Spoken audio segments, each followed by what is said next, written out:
It's 1875, the Reconstruction era after the Civil War, with Ulysses S. Grant, President of the United States. Here in central Pennsylvania, the Bedford County Agricultural Society is incorporated, and within a few years sets up shop on a 15-acre plot of ground on the edge of the county seat for a county-wide exposition. Basically, there was no rides to say, and there were some vendors. We had no electricity, so food vending was at a minimum. Hot dogs, I think, was the main course. And that's how we got started. The early years of the Bedford County Fair were filled with jaw-dropping excitement, from hot air balloon rides to Wild West shows to spirited horse racing. The fair hosted the first airplane flight in Bedford, and in 1894, the first mechanical ride, a merry-go-round. In addition to agricultural exhibits, the fair entertained guests with the latest inventions of an ever-changing world.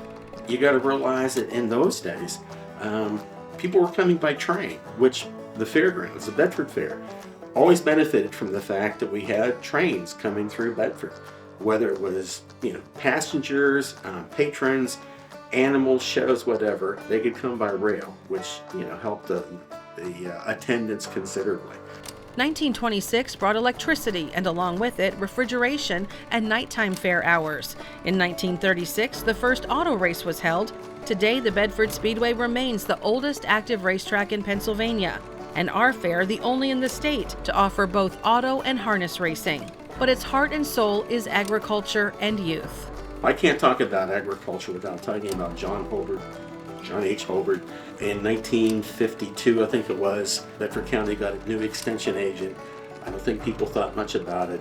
He was involved in 4-H and that growing up in the county fair. He showed the county fair. So he came with that as part of his DNA, county fairs. And as soon as he got here, he kind of took that under his wing to start promoting the agricultural side of the fair. A lot of teachers in the county at the schools got on board with the FFA programs, and it grew tremendously over that period of time. So, invariably you have a lot of people. Sometimes it takes one individual to spearhead something and keep the ball headed in the right direction.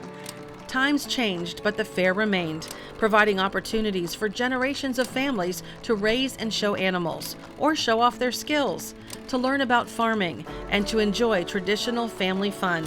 A shining representation of Bedford County's largest industries, agriculture and tourism. It's very Americana when it comes to everything in this world that is constantly changing.